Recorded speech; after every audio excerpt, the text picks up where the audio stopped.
बिस्मिल्लाहिर्रहमानिर्रहीम। अस्सलामुअलैकुम। मैं हूं सफिया खान और मैं हूं हमजा अशरफ। शामिल करते हैं हेडलाइंस। DGISPR को ज़ाती मुलाकात पर तबसरा नहीं करना चाहिए था। जब 4 घंटे मुलाकात करेंगे तो क्या मेरी और नवाज शरीफ की बात नहीं होगी? मरियम नवाज की राय बोली, जो जानती हूँ वो बता दूंगी तो बुरी बात होगी। अदालत से आसिम सलीम बाजवा के मामले पर अज खुद नोटिस लेने का मुतालबा, कहा नोटिस ना लिया गया तो अपोजिशन मुश्तरका फैसला करेगी। नैब को करप्शन के सबूत ढूंढने में 250 साल लग जाएंगे। खुदा की अदालत में पेशी पर कहूंगा, अवाम के खिदमत के बदले मुझे माफ कर दे। शहबाज शरीफ के दलाइल किसी काम ना आए। लाहौर हाई कोर्ट में दरखास्त से जमानत खारिज कर दी। शहबाज शरीफ को गिरफ्तार कर लिया। नैब प्रोसिक्यूटर ने मौक़िफ़ अपनाया। शहबाज शरीफ के 1990 में असासे 22 लाख थे। 2018 में 7 अरब 32 करोड़ रुपए हो गए।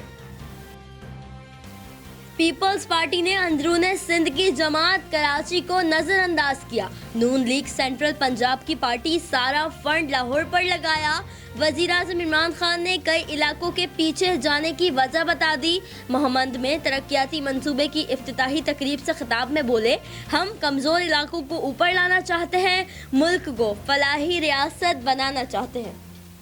इमरान खान और शहबाज शरीफ में कैसा मुकाबला? शिबली फराज बरहम अपनी प्रेस कॉन्फ्रेंस में कहा, आपने असासे कैसे बनाए? अवाम को जवाब चाहिए। फैसले हक में आए तो ठीक, वरना मजलूम बन जाते हैं। शहजाद अकबर ने भी खूब निशाने लगाए। बोले, शहबाज एंड कंपनी कानूनी जंग में हार गई। मरियम नवाज कहती हैं, शहबाज के बच्चों के असासों पर शहबाज शरीफ को निशाना बनाया जा रहा है, जबकि वो अली बाबा 40 चोर गैंग के सरगना है।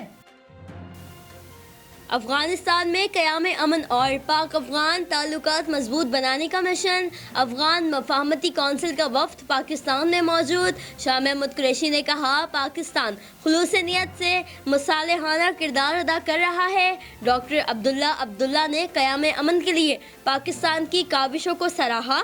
अफगान वफ्द सदर और वज़ीर आज़म इमरान खान से भी मुलाकात करेगा। छोटे भाई की गिरफ्तारी ने बड़े भाई को बेचैन कर दिया। नवाज शरीफ का लंदन से ट्वीट लिखा, शहबाज शरीफ को गिरफ्तारी के लिए कठपुतली निज़ाम ने APC की किरारदाद की तौसीक कर दी है। कोई गलत फहमी में ना रहे कि ऐसे ओछे हथकंडों से हमें हटाया जा सकता है। सूरत हाल पर गौर के लिए बैठक भी लगा दी। आम फैसले भी मुतवक्के। बिलाल भुट्टो का भी शहबाज शरीफ की गिरफ्तारी पर फौरी रिहाई का मुतालबा। फिल वक्त इतना ही। मजीद खबरों और अपडेट्स के लिए विजिट कीजिए हमारी वेबसाइट CSNlive.tv। इसके अलावा आप हमें फेसबुक और ट्विटर पर भी ज्वाइन कर सकते हैं। देखते रहिए CSN।